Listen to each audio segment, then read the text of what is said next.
नमस्ते बच्चों, सुप्रभात। मैं मेवाड़ा मनोज, दीपदर्शन विद्या संकुल से हिंदी विषयाध्यापक। आज हम पढ़ेंगे हिंदी साहित्य कक्षा 8 वसंत भाग 3 पाठ 6 भगवान के डाके। आप देख सकते हैं हमारा पाठ जो है पाठ 6 भगवान के डाके। इनके जो लेखक है वो रामधारी सिंह दिनकर जी हैं और इनका जन्म जो है 13 सितंबर 1908 को हुआ था और इनकी मृत्यु 24 अप्रैल 1974 को हुई थी। अब इनका जो स्थान है सिमरिया घाट नामक एक जगह है, एक गांव है और बेगूसराय जिला है और बिहार राज्य है।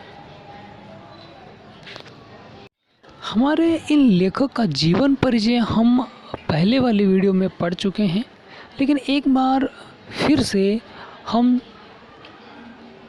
सरसरी निगाह से, हल्की फुल्की दृष्टि से हम एक बार देखेंगे इनका जीवन परिचय, फिर हम हमारी कविता की ओर बढ़ेंगे। तो अब हम पढ़ रहे हैं कवि परिचय। रामधारी सिंह दिनकर जी का जन्म 13 सितंबर 1908 को बिहार के अंदर हुआ था और इनकी जो मृत्यु है वो 24 अप्रैल 1974 में हुई थी। तब वे 65 वर्ष की उम्र के थे, अर्थात उनकी आयु मृत्यु के समय 65 वर्ष की थी। इन्हें साहित्य अकादमी अवार्ड और पद्म भूषण अवार्ड और भारतीय ज्ञानपीठ अवार्ड से सम्मानित किया गया, अर्थात ये तीनों ही अवार्ड प्राप्त हुए।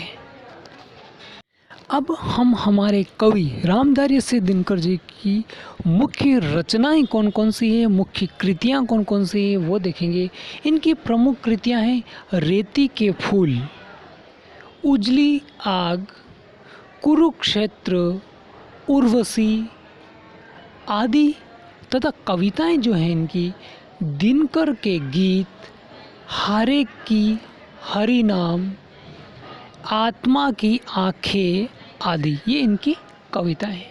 इन्हें राष्ट्र कवि भी कहा जाता है, अर्थात हमारे कवि रामधारी सिंह दिनकर जी को हम राष्ट्र कवि के रूप में भी जानते हैं। अब हम हमारी कविता भगवान के डाके के पाठ प्रवेश की ओर बढ़ेंगे। इस कविता के द्वारा कवि कहते हैं कि भगवान बादलों के द्वारा पेड़ पौधों पहाड़ों के लिए संदेश भेजते हैं। जो भगवान है, जो प्रभु है, जो ईश्वर है, वो इन बादलों के द्वारा पहाड़, पेड़ पौधे इनके लिए अपना एक संदेश भेजते हैं, अपना एक मैसेज भेजते हैं। बादलों द्वारा बरसाया जल उनके लिए सुखद संदेश लाता है और जो बादल है वो बरसते हैं और ये जो बारिश का बरसता हुआ जल जो है ये उनके लिए एक सुखद संदेश होता है। कवि पूरे विश्व को एक मानते हैं क्योंकि प्रकृति ने दो देशों में फर्क नहीं समझा है, अर्थात ये जो प्रकृति है इस प्रकृति ने कभी अलग अलग देश नहीं माना है, क्योंकि प्रकृति पूरी क्या है, एक पूरे विश्व को एक मानती है। अतः उनके लिए पूरा विश्व ही एक देश है, उनके लिए कोई अलग अलग देश नहीं है, पूरा विश्व एक ही देश है। वे कहते हैं एक देश से दूसरे देश को जाती सुगंध को कोई बांध नहीं सकता, अर्थात जो हवा है उस हवा के अंदर जो सुगंध व्याप्त है, जो सुगंध मिली हुई है, उस सुगंध को एक देश से दूसरे देश में जाने के लिए कोई रोक नहीं सकता, अर्थात वो एक देश से दूसरे देश में स्वच्छंद रूप से आ जा सकती है। इस कविता की भाषा तत्सम, तद्भव आदि शब्दों से युक्त सरल भाषा है। अर्थात इस कविता के अंदर तत्सम और तद्भव शब्दों का प्रयोग किया गया है और यह सरल और सहज भाषा है। अब हम हमारी कविता की ओर बढ़ेंगे। हमारी कविता इस प्रकार है। पक्षी और बादल ये भगवान के डाकिए अर्थात संदेश देने वाला, अर्थात हम इन्हें संदेश वाहक भी कह सकते हैं। पक्षी और बादल ये भगवान के डाके हैं जो एक महादेश अर्थात एक विशाल बहुत बड़े देश से दूसरे महादेश को जाते हैं, अर्थात एक बहुत बड़े देश से दूसरे बहुत बड़े देश को जाते हैं। हम तो समझ नहीं पाते मगर उनकी लाई चिट्ठियाँ अर्थात उनके द्वारा जो लाए गए पत्र हैं, पेड़ पौधे पानी और पहाड़ बाँचते अर्थात बाँचने अर्थात पढ़ना, वो पढ़ते हैं। अर्थात इनके द्वारा बादलों और पक्षियों के द्वारा जो संदेश लाए गए हैं वो पेड़ पौधे और यही समझ पाते हैं और यही इनके संदेश को पढ़ पाते हैं। इनके अलावा कोई और इनके संदेश को पढ़ नहीं पाते, समझ नहीं पाते।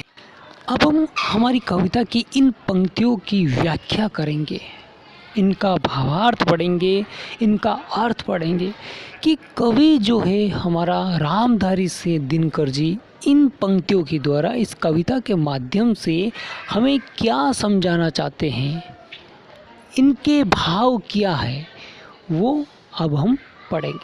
इनकी व्याख्या पढ़ने से पहले हम आपको बता दें कि दिनकर जी है अपनी इस कविता के माध्यम से ये बता रहे हैं कि जो बादल और पक्षी हैं वो भगवान के क्या है, डाके हैं अर्थात संदेश वाहक है।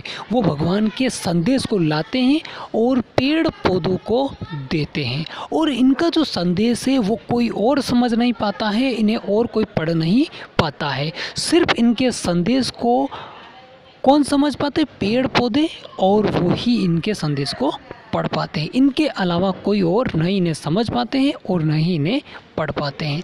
और जो बादल वर्षा कर रहे हैं उन वर्षा के द्वारा उन पेड़ पौधों को उनका अपना संदेश है वो सहज रूप से प्राप्त हो जाता है। अब हम हमारे कविता की व्याख्या देखते हैं। तो कवि कहते हैं कि आकाश में उड़ते पक्षी और बादल भगवान का संदेश लेकर आए हुए उसके डाके हैं।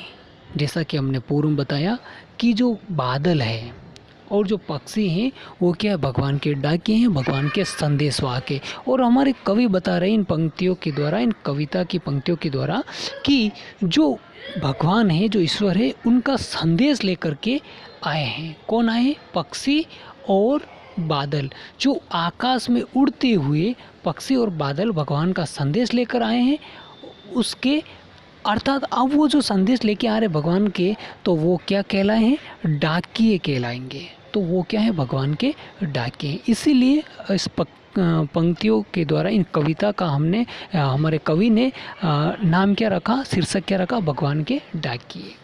जो एक देश से दूसरे देश को उड़ते रहते हैं, अर्थात जो भगवान का संदेश लेके आ रहे हैं पक्षी और बादल, वो संदेश को देने के लिए, इन पेड़ पौधों को देने के लिए वो एक देश से, एक महान देश से, एक बहुत बड़े देश से दूसरे महान देश, दूसरे बहुत बड़े देश को वो आते जाते रहते हैं। अर्थात इनकी कोई रोक टोक नहीं, ये स्वच्छंद रूप से एक देश से दूसरे देश की ओर उड़ते रहते हैं।